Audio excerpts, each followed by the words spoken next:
que peut faire le président d'une organisation syndicale avec sa structure ou sans sa structure pour générer et mettre les forces sur le terrain pour que tout le monde explique dans les entreprises, en dehors des entreprises, même sur les marchés, pourquoi pas demain. J'ai vu à la Défense une superbe campagne d'affichage de votre organisation syndicale, qu'il faut se syndiquer. Comment on peut expliquer quand on est président de cette organisation syndicale, et assez médiatique, puisqu'on vous voit pas mal à la télé, l'importance de se syndiquer au grand public?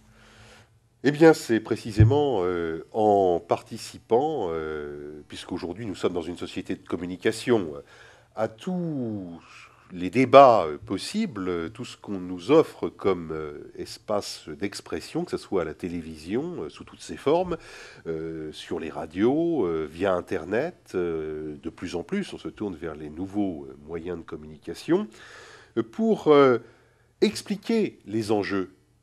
On nous dit que 2010 va être un nouveau grand rendez-vous sur les retraites.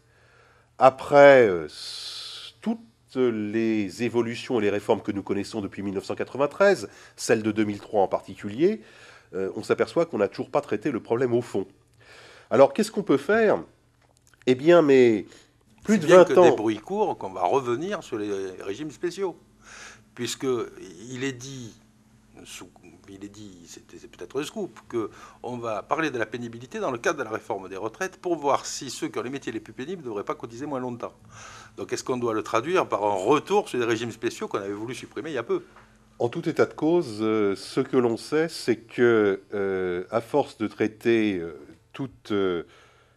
cet important dossier petit bout par petit bout, même s'il y a des choses pertinentes qui ont été faites dans les années antérieures, on voit bien qu'on n'échappera pas à une discussion intégrant tous les paramètres et tout ce qui n'a pas été traité, parce que c'est une des difficultés dans notre pays du dialogue social. 2003, on disait, eh bien, il faut traiter la pénibilité au travail. Nous sommes en 2010, le dossier n'est toujours pas traité. Mais je voudrais terminer de répondre à la question sur qu'est-ce qu'on peut faire pour sensibiliser et intéresser les salariés.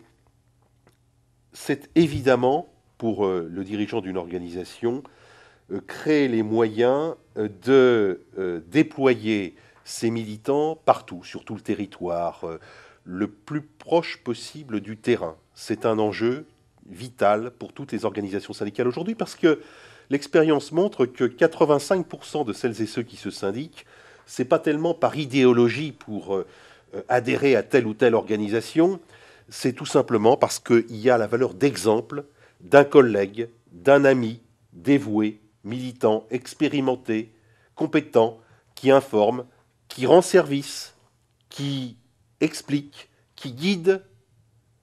Et c'est ça qui fait l'adhésion. Et encore faut-il être sur le terrain, proche des salariés, pour précisément susciter l'intérêt et l'envie et la volonté de se syndiquer.